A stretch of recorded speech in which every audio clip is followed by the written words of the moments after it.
ونستغفره ونعوذ بالله من شرور أنفسنا ومن سيئات أعمالنا من يهد الله فلا مضل له ومن يضلله فلا هادي له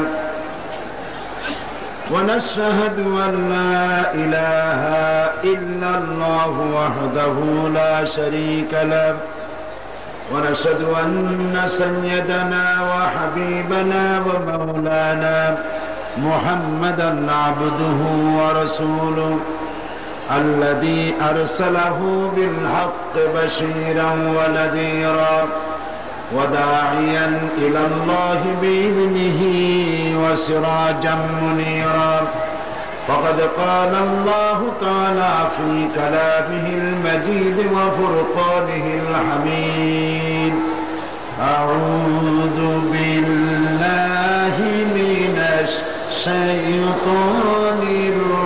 الرجيم بسم الله الرحمن الرحيم إن الله وملائكته يصلون على النبي يا أيها الذين آمنوا صلوا عليه وسلموا تسليما اللهم صل على مولانا محمد وعلى آل سيدنا مولانا محمد প্রাণ খুলে মোহাব্বতের সাথে সকলে পড়েন আল্লাহুম্মা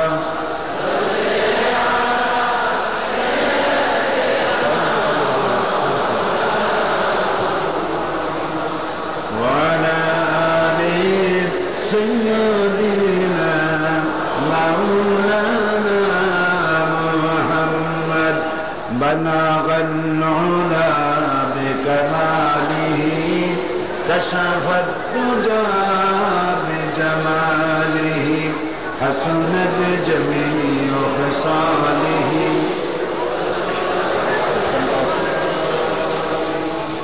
قدموں میں تیری گرتا گلیوں میں تیری پھرتا गाहे ज़ारे ज़ारे रोता गाहे बेकरार होता बलगल उला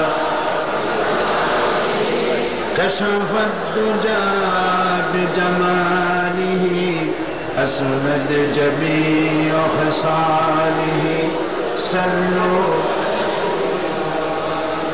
कदमों में मुस्तफा की मेरा मज़ार होता वो खाक पाक होती मैं खाक सार होता बलगल उला बिकमालिही कशफत दुजा बिजमालिही हसनत जमीअ खसालिही सल्लु अलैहि व आलिहि اللهم आमीन ربنا ظلمنا أنفسنا وإن لم تغفر لنا وترحمنا لنكونن من الخاسرين أي الله تعالى 5 দিন ব্যাপী তাফসীরুল কোরআন মাহফিলের আজকের এই সমাপনী দিবসে লক্ষ লক্ষ নরনারী নিয়ে তোমার দরবারে হাত তুলেছি মেহেরবানি করে দুরূদ ও সালাম টুকুন সোনার মদিনায় নবী পাকের রওজা মুবারকে পৌঁছিয়ে দাও तमाम পৃথিবীর মাটির নিচে যত মুমিন মুমিনাত শুয়ে আছেন তাদের আরওয়ার পরে সওয়াব পৌঁছিয়ে দাও রব্বুল আলামিন এই মাহফিলের আয়োজন যারা করেছেন আর শোনার জন্য যারা এসেছেন কিয়ামতের দিন মুসিবতের সময় এই মাহফিল আমাদের সকলের জন্য নাজাতের জরিয়া বানিয়ে দিও আল্লাহ রব্বুল আলামিন তোমার লক্ষ লক্ষ বান্দার বান্দি তাফসীরের ময়দানে এসে হাজির হয়েছে, বসতে দেওয়ার জায়গা নাই। আল্লাহ তুমি দয়া করে তোমার বান্দা বান্দীদের বসার ব্যবস্থা করে দাও। নীরবে নিশ্চুপে থেকে আদব প্রদর্শন করে মোনাজাত পর্যন্ত সকল বান্দা বান্দীদেরকে মাহফিলে থাকার তৌফিক দান করে দাও। ইয়া রব करम तू अगर करे वो बात दे जुबान को जो दिल पर असर करे। रब्बना तक़ब्बल मिन्ना इन्नका अंतस समीउल अलीम व तुब अलैना इन्नका अंतत तव्वाबुर रहीम। सुब्हान रब्बिका रब्बिल इज्जति अम्मा यसिफून व सलामुन अलल मुरसलीन वल्हम्दुलिल्लाहि रब्बिल आलमीन।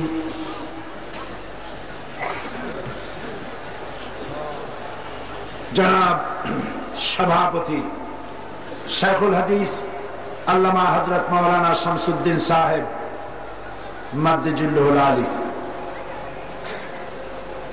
आजकेर महफिलेर रौनक बख्श मेहमान औलाद रसूल अल्लामा हजरत मौलाना अनवार हुसैन ताहिर जाबिरी अल मदानी अताल अल्लाहु उम्रहु व बारक अल्लाहु फी हयाती। हज़रात उलमाए किराम, उपस्थित बांग्लादेशेर विभिन्न जिला থেকে আগত, পার্শ্ববর্তী দেশ থেকে আগত আল্লাহর বান্দা ও বান্দিরা, এই মাহফিলে উপস্থিত हज़रात उलमाए किराम, সুধী মণ্ডলী, শ্রদ্ধা মা ও বোনেরা, প্রিয় সাংবাদিক বৃন্দ, আসসালামু আলাইকুম ওয়া রাহমাতুল্লাহি ওয়া বারাকাতুহু।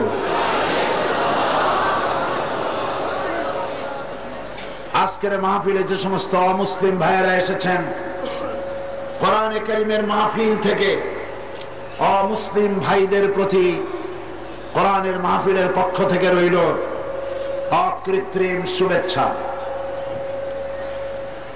সেই মহান আল্লাহ রাব্বুল ইজ্জত ওয়াল জালাল, তার দরবারে লাখো কোটি শুকর আদায় করি যে মহান আল্লাহ তাবারক ওয়া তাআলা আমাদেরকে আজ কোরআনে কারীমের মাহফিলে শরীক হওয়ার তৌফিক এনায়েত করলেন। আমরা সকলে অত্যন্ত বিনীতভাবে হৃদয়ের সবটুকুন শ্রদ্ধা একত্রিত করে শুকরগুজার হচ্ছি মনিবের দরবারে, পড়ছি আলহামদুলিল্লাহ। মহব্বতের সাথে জোরে সোরে সবাই পড়েন আলহামদুলিল্লাহ। রব্বানা লাকাল হামদ হামদান কাসীরান তাইয়িবান मुबारकन फीहे या रब्बी लकल हम्दु कमा यंबगी लिजलाले वजहिका व अज़ीमे सुल्तानिका।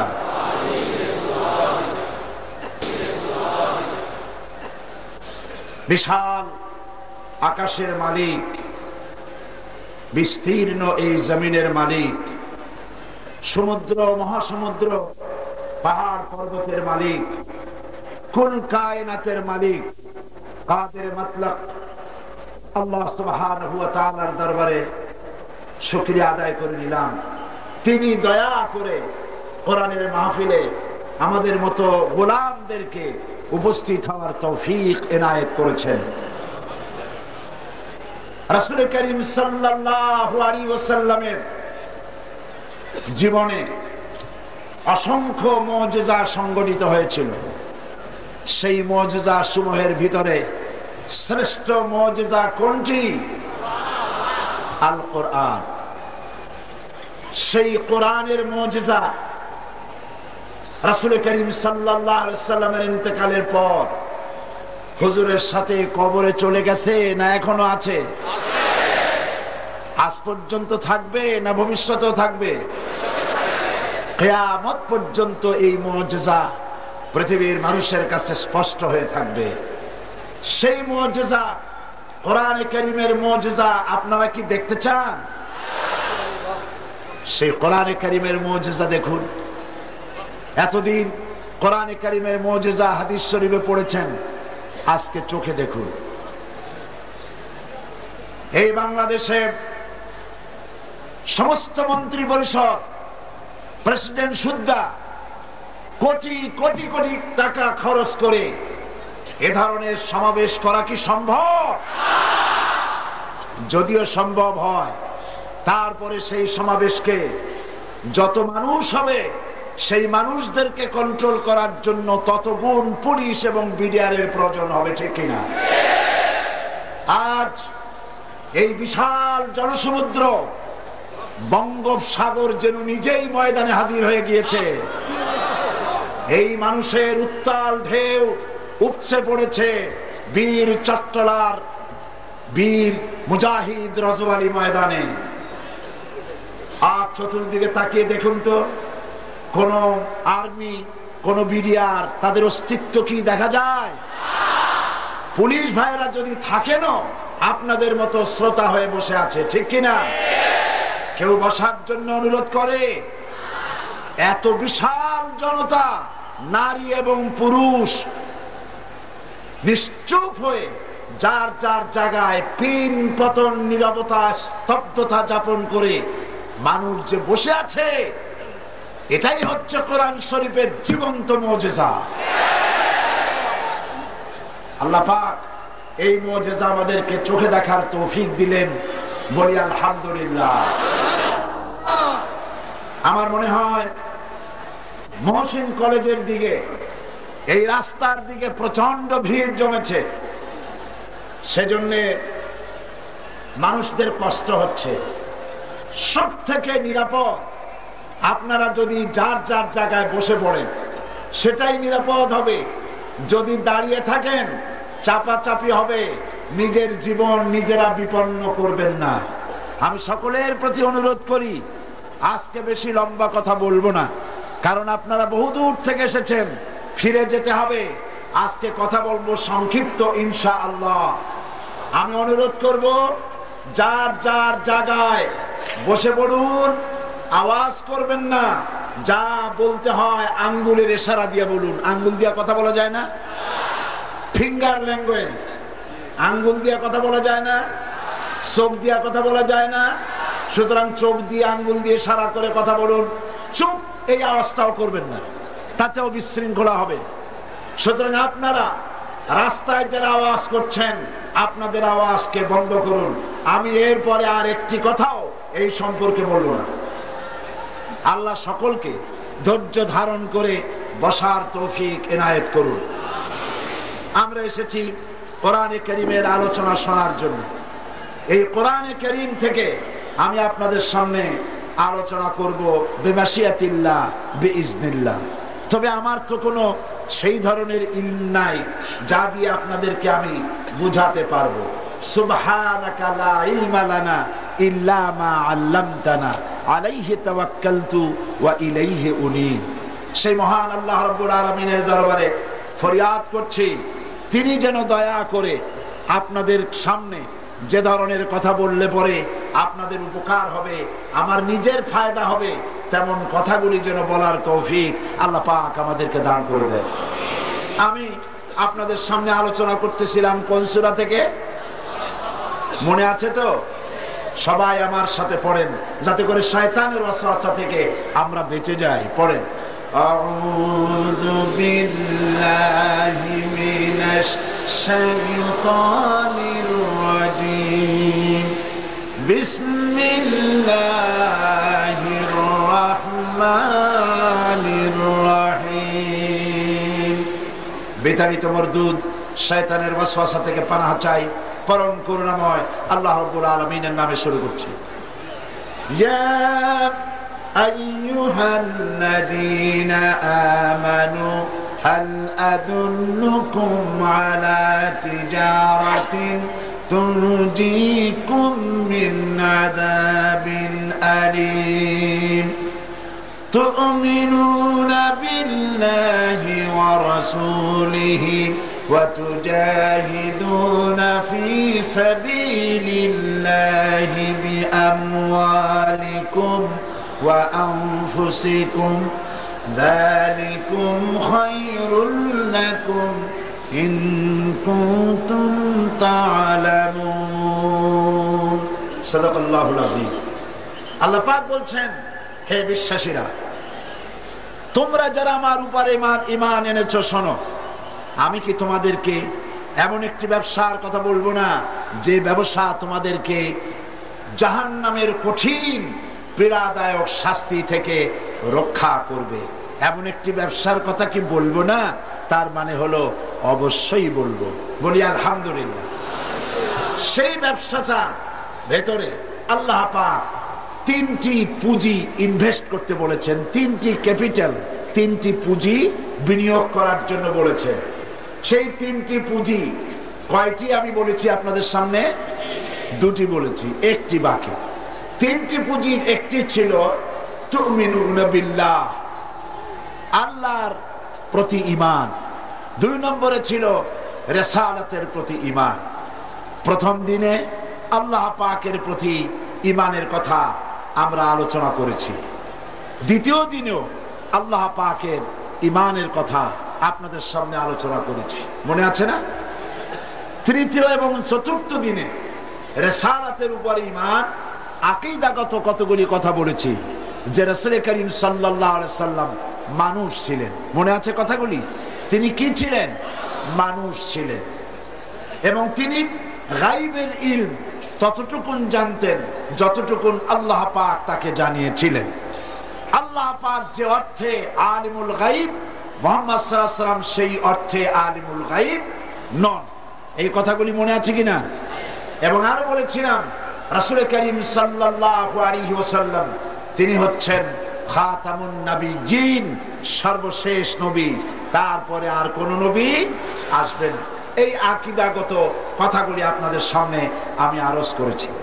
আজকে বলবো ওয়া তুজাহিদুনা ফি সাবিলিল্লাহি বিআমওয়ালিকুম ওয়া আনফুসিকুম যালিকুম খায়রুল লাকুম ইন কুনতুম তা'লামুন। আল্লাহর রাস্তায়, এটা হলো 3 নম্বরের পুঁজি। আল্লাহর রাস্তায় জিহাদ করতে হবে মাল দিয়ে আর জান দিয়ে। যালিকুম খায়রুল লাকুম, এরই মধ্যে তোমাদের কল্যাণ নিহিত। ইন কুনতুম তা'লামুন, যদি তোমরা ইসলামকে বুঝে থাকো, তাহলে এরই ভেতরে এই তিনটি জিনিস বোঝা আর আমল করার মধ্যেই তোমাদের কল্যাণ নিহিত রয়েছে। বলি আলহামদুলিল্লাহ। এখন জিহাদ, ওয়া তুজাহিদুনা ফি সাবিলিল্লাহ, আল্লাহর রাস্তায় জিহাদ করতে হবে। জিহাদ কাকে বলে? জিহাদ শব্দটি উচ্চারণ করলেই শ্রোতা মণ্ডলীর নজরের মধ্যে তাদের খেয়াল হয় জিহাদ মানে হচ্ছে উটের উপরে অথবা অশ্বপৃষ্ঠে আরোহিত একজন মুসলমান, মাথায় পাগড়ি বাঁধা, বাতাসে দাড়িগুড়ি তার দুই দিকে উড়ে চলেছে, হাতে নাঙ্গা তরবারি, যারে যেখানে পায় সমানে কাটিয়া 2 টুকরা করে ভালাইতেছে, এর নাম জিহাদ। এর নাম কি জিহাদ? অমুসলিমদের হাতে কলম ছিল, ওয়ালাকিন কলমদার কাফে দুশমনাস্ত, দুশমনদের হাতে কলম ছিল। মুসলমানদের শ্রেষ্ঠ ইবাদত ঈমানের পরেই শ্রেষ্ঠ ইবাদত কোনটি?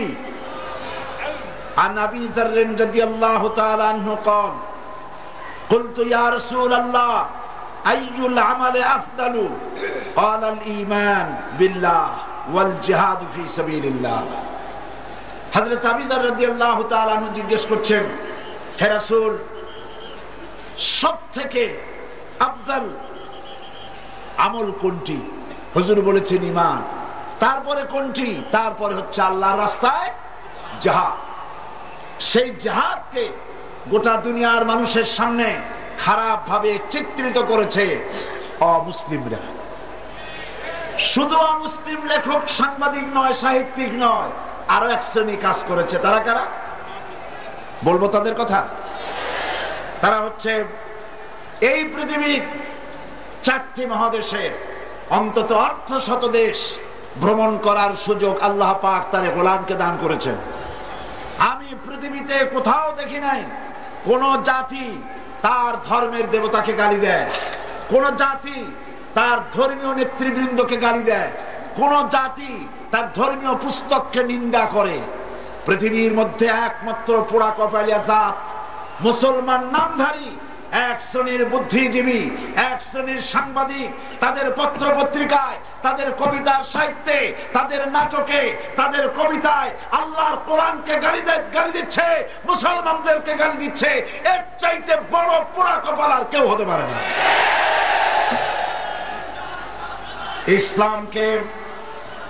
ইসলামকে মৌলবাদ বলে গালি দিচ্ছে কারা?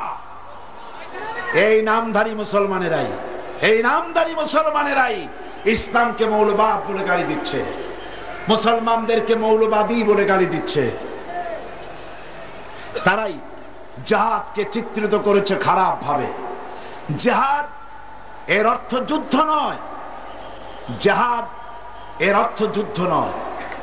যুদ্ধের এই শব্দের আরবি হচ্ছে হারব বা কিতাল, এটাই হচ্ছে যুদ্ধ।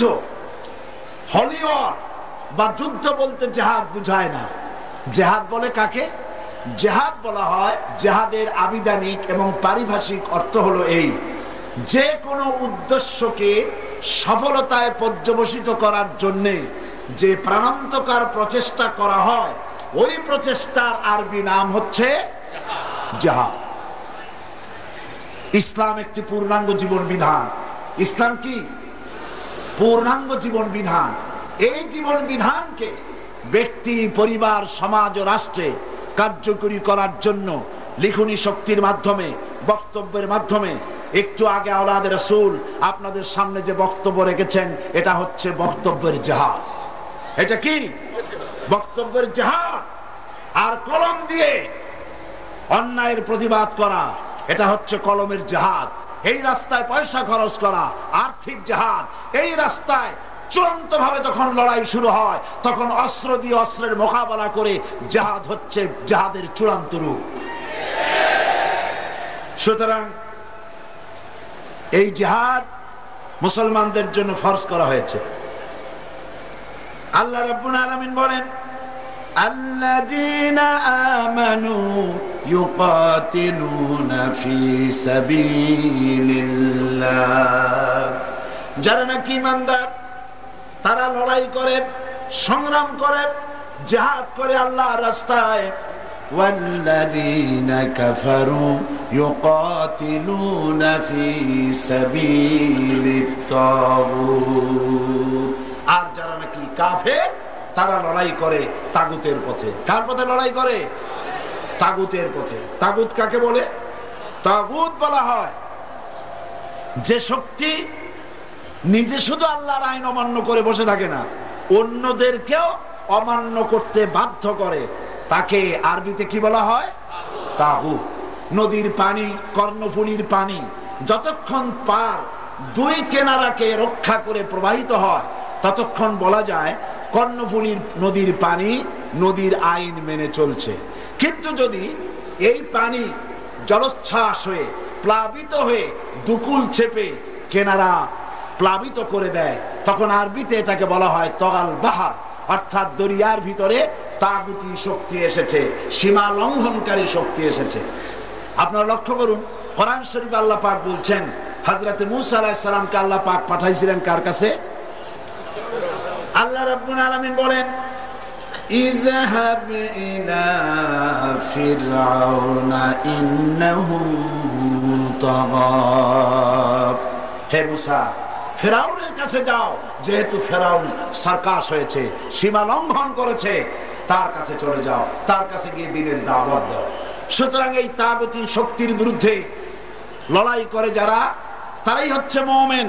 আর যারা কাফের, তাগুতের বিরুদ্ধে যারা লড়াই করে তারা হচ্ছে মুমিন, আর তাগুতের পক্ষে যারা লড়াই করে তারা হলো কাফের। এই পৃথিবী হচ্ছে আল্লাহ পাকের। এই পৃথিবী কার? আল্লাহ পাকের। এই পৃথিবীতে আল্লাহ ছাড়া অন্য কারো সৃষ্টি আছে? সমস্ত সৃষ্টি জগৎকে কে সৃষ্টি করেছেন? চিল্লায় বলুন। সে আল্লাহ রাব্বুল আলামিন শুধু মুসলমানদের নয়, আমি আজকে আলোচনার শুরুতেই সম্বোধন করেছি অমুসলিম ভাইদেরকেও। লক্ষ্য করেছেন? তার কারণ কি? তার কারণ হচ্ছে কোরআন শরীফ শুধু মুসলমানদের জন্য আসে নাই। হাদা বায়ানুন লিন্নাস হুদাল লিন্নাস, এটা আসছে গোটা পৃথিবীর সমস্ত মানব মণ্ডলীর জন্য। সেই জন্য আল্লাহ পাক তিনি ঘোষণা করছেন, ইয়া আইয়ুহান নাসু উবুদু রাব্বাকুমুল্লাযী খালাকাকুম ওয়াল্লাযীনা মিন ক্বাবলিকুম লাআল্লাকুম তাত্তাকুন। হে মানব সকল, হে বিশ্বের মানব সকল, উবুদু রাব্বাকুম আয় আতিউ রাব্বাকুম, দাসত্ব করো, গোলামি করো কেবলমাত্র তোমার সেই রবের, যিনি তোমাদেরকে সৃষ্টি করেছেন এবং তোমাদের পূর্বপুরুষদেরও যিনি সৃষ্টি করেছেন, তার আনুগত্য করো, তার গোলামি করো। গোলামি করার মধ্যেই শান্তি। কিসের মধ্যে শান্তি? বলেন সবাই, কিসের মধ্যে শান্তি? গোলামি করার মধ্যেই শান্তি। কার গোলামি? পীর সাহেবের গোলামি, মন্ত্রীর গোলামি, রাষ্ট্রপ্রধানের গোলামি, খাজা বাবার গোলামি? কার গোলামি? আল্লাহ রাব্বুল আলামিনের গোলামির ভিতরেই শান্তি। আল্লাহ পাক বলছেন, আফা গায়রা দীনিল্লাহি ইয়াবগুন ওয়া লাহু আসলামা মান ফিস সামাওয়াতি ওয়াল আরদি তাবআন ওয়া কারহা। তোমরা কি আল্লাহর দেওয়া বিধান ছেড়ে দিয়ে অন্য কারো ব্যবস্থা গ্রহণ করতে চাও? ওয়ালাহু আসলামা মান ফিস সামাওয়াতি ওয়াল আরদ, অথচ আকাশে যা কিছু আছে, জমিনে যা কিছু আছে, সব আইন মেনে চলছে কার? আল্লাহ। আরো জোরে বলুন, ওয়ালাহু আসলামা মান ফিস সামাওয়াতি ওয়াল আরদ, আকাশে যা আছে, জমিনে যা আছে, সব আইন মানতেছে আল্লাহর আইন মানে বলে মহাশূন্যে চন্দ্র সূর্য গ্রহ নক্ষত্র সৌররাজি সব শান্তির ভিতরে আছে, দরিয়ার ভিতরে মাছেরা শান্তিতে আছে, জঙ্গলের ভিতরে জঙ্গলি প্রাণীগুলি শান্তিতে আছে। আল্লাহর আইন মানে বলে। আর আল্লাহর আইন যারা মানে না তাদের মধ্যেই চরম অশান্তি। কারা মানে না আল্লাহর আইন? কারা মানে না? মানুষের আল্লাহর আইন মানে না, সেজন্যই অশান্তি। এই পৃথিবীর অশান্তি দূর করার জন্য পৃথিবীর মানুষেরা চেষ্টা কম করে নাই। চেষ্টা করেছে কিনা বলে? পৃথিবীর মানুষেরা চেষ্টা করেছে কিনা? মানুষেরা এই পৃথিবীর মানুষকে শান্তিতে রাখার জন্য চেষ্টা করেছে। সেই চেষ্টা করে তারা 1920 সনে প্রথম বিশ্বযুদ্ধ হয়ে যাওয়ার পর লিগ অব নেশনস তৈরি করেছিল, যাতে করে আর যুদ্ধ বিগ্রহ না হয়। কিন্তু লিগ অব নেশনস যুদ্ধ বন্ধ করতে পারে নাই। 1939 সনে আবার বিশ্বযুদ্ধ শুরু হয়ে গেল। এই যুদ্ধ চলল 1945 সন পর্যন্ত, যেটাকে সেকেন্ড গ্রেট ওয়ার বলা হয়, দ্বিতীয় বিশ্ব মহাযুদ্ধ। এই দ্বিতীয় বিশ্ব মহাযুদ্ধে কোটি কোটি মানুষ ক্ষতিগ্রস্ত হলো, লক্ষ লক্ষ মানুষ মারা গেল, কোটি কোটি বিলিয়ন ডলারের ক্ষতি হলো গোটা পৃথিবীর। আর যাতে যুদ্ধ না হয় সেজন্য তৈরি হলো ইউএনও, ইউনাইটেড নেশনস অর্গানাইজেশন, আকওয়ামে মুত্তাহিদা তৈরি হলো, জাতিসংঘ তৈরি হলো। আমি প্রশ্ন করতে চাই, এই জাতিসংঘ কি মানুষের পৃথিবীর কোন উপকার করতে পেরেছে? কোন উপকার করতে? বরং জাতিসংঘ হচ্ছে আমেরিকার হাতের পুতুল, যা বলে তাই শোনে। মাটির পুতুল যেমনে নাচায় তেমনে তারা নাচে।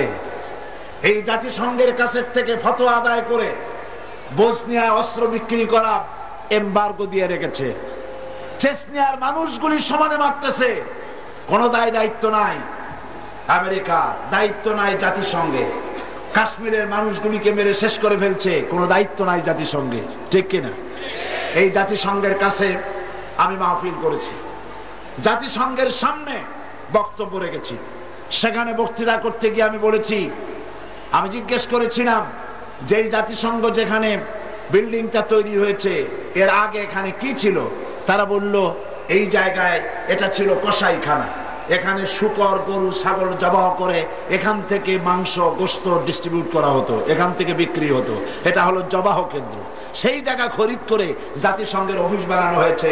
বললাম কাজ তো খারাপ হয়নি, ভালোই হয়েছে। যেখানে পশু জবাহ করা হতো সেইখানে এখন অফিসিয়ালি পৃথিবীর মানবতাকে জবাহ করা হচ্ছে। জাতিসংঘের অবস্থা দেখলে আমার কাছে এরকম মনে হয়, আমি আরো একবার বোধহয় এখানে বলেছিলাম, এক বাড়িতে আগুন লেগেছে। আগুন লাগার পর সে চিৎকার মেরে বলছে, ভাইয়ের আমার, বোনের আমার বাড়িতে আগুন লেগেছে, যার কাছে যা আছে তাই নিয়ে ঝাঁপায় পড়ো। তোর বন্ধু, এক বন্ধুর ছিল টেইলরিং শপ, বন্ধুর বাড়ি আগুন লেগেছে শুনে সে তখন কি নিয়ে যাবে, যার কাছে যা আছে তাই নিয়ে যেতে বলেছে। ওর চতুর্দিকে ছিল কাপড়ের টুকরা, এক বস্তা কাপড়ের টুকরা নিয়ে ছুটলো বন্ধুর বাড়ির আগুন নেভাবার জন্য। আর একজনের ছিল রাইস মিল, 2 বস্তা তুষ আর কুড়া নিয়ে ছুটলো। আর একজনের ছিল সমিল, 1 বস্তা কাঠের গুঁড়া নিয়ে ছুটলো। আর একজনের ছিল পেট্রোল পাম্প, মাশাআল্লাহ, কয়েক শত গ্যালন পেট্রোল নিয়ে ছুটলো। বন্ধুর বাড়ি কি নিভাবে? আগুন নিভাবে। এই সব বন্ধুদের উপকরণ গিয়ে যখন পড়লো আগুনের মধ্যে, তখন বেচারার যাও 2-1খানা খুঁটি বাঁচত, তাও শেষ। জাতিসংঘের অবস্থা তাই হয়েছে। পৃথিবীর মানুষের শান্তি দেওয়ার জন্য বললো, যার কাছে যা আছে তাই নিয়ে আসো। রাশিয়া বললো, আমার কাছে সমাজতন্ত্র আছে, ঢেলে দিল তাই। আমেরিকা বললো, আমার কাছে পুঁজিবাদ আছে, ঢেলে দিল তাই। আরেকজন বললো, আমার কাছে ন্যাশনালিজম আছে, ঢেলে দিল তাই। ভারত বললো, আমার কাছে ধর্ম নিরপেক্ষতার পচাবড়ি আছে, ঢেলে দিল তাই।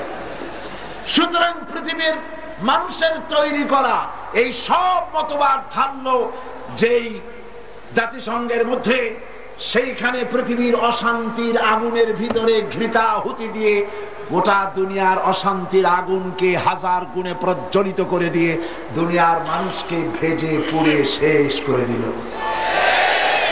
সুতরাং আমি আজ এই কোরআনের মাহফিলে বলতে চাই, এই জাতিসংঘ মুশরিকদের জাতিসংঘ, নাস্তিকদের জাতিসংঘ, মুরতাদদের জাতিসংঘ, এই জাতিসংঘ ইহুদিদের জাতিসংঘ, এইটা খ্রিস্টানদের জাতিসংঘ, আল্লাহর কসম মুসলমানদের জাতিসংঘ নয়।